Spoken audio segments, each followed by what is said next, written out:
Владимир Валерьевич, надо будет обеспечить работу всех служб и подразделений, которые обеспечивают жизнедеятельность государства. Это обязательно, обеспечить топливом службы правоохранительные, службы безопасности, социальные службы, коммунальные службы, скорую помощь и ключевые объекты жизнедеятельности государства. К сожалению, обстоятельства, происходящие на топливном рынке, это обстоятельства, которые от нас, по сути, не зависят.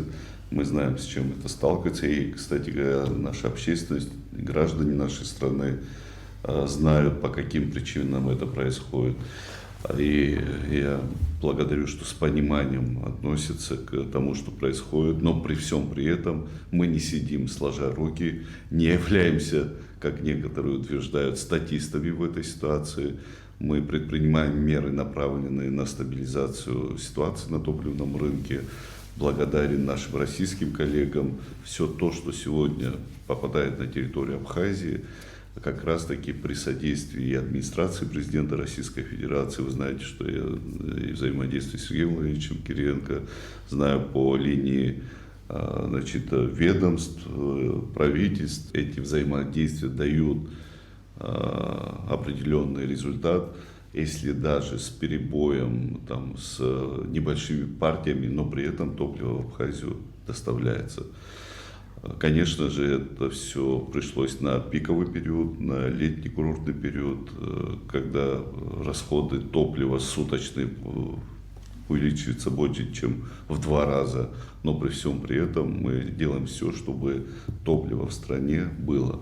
Помимо того, что мы получаем из Российской Федерации, мы предпринимаем меры, направленные на доставку топлива по другим направлениям из других стран мира, в том числе и через морское сообщение. Ведем переговоры с нашими коллегами, но учитывая ситуацию в акватории Черного моря, не все поставщики готовы доставлять это топливо в связи с известными нам причинами. Поэтому есть сложности с логистикой, но при всем при этом работа не останавливается, и мы обязательно сделаем так, чтобы топливом наше население было обеспечено.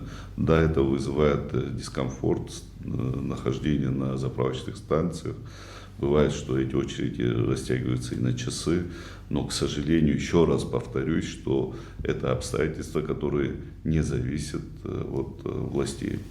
Все топливо, что приходит на территорию Республики Абхазия, уходит на нужды населения и на нужды специальных служб для сохранения жизнедеятельности республики. При всем при этом я бы хотел отметить, что несмотря на сохранение дефицита топлива, компании не поднимают цены на топливо. Я бы хотел сказать слова благодарности нашим российским коллегам, которые приняли решение отпускать топливо по приемлемой цене, которая практически сохраняет свой ценовой диапазон до кризисного периода. К тем неудобствам, которые сложились на заправочных станциях, никакой критики, конечно, не выдерживает попытка на данной теме получить некие дивиденды политического отклика, общественного отклика,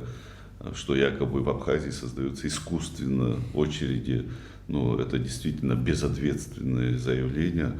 Вы наблюдаете, и общество наше наблюдает то, что происходит сегодня в соседнем Сочи, когда протяженность очередей на топливных станциях в 2 раза больше, чем на территории Республики Абхазия. Поэтому не нужно здесь искать некую конспирологию. К сожалению, еще раз повторю, это проблемы объективного характера, которые мы обязательно, спокойно, достойно пройдем.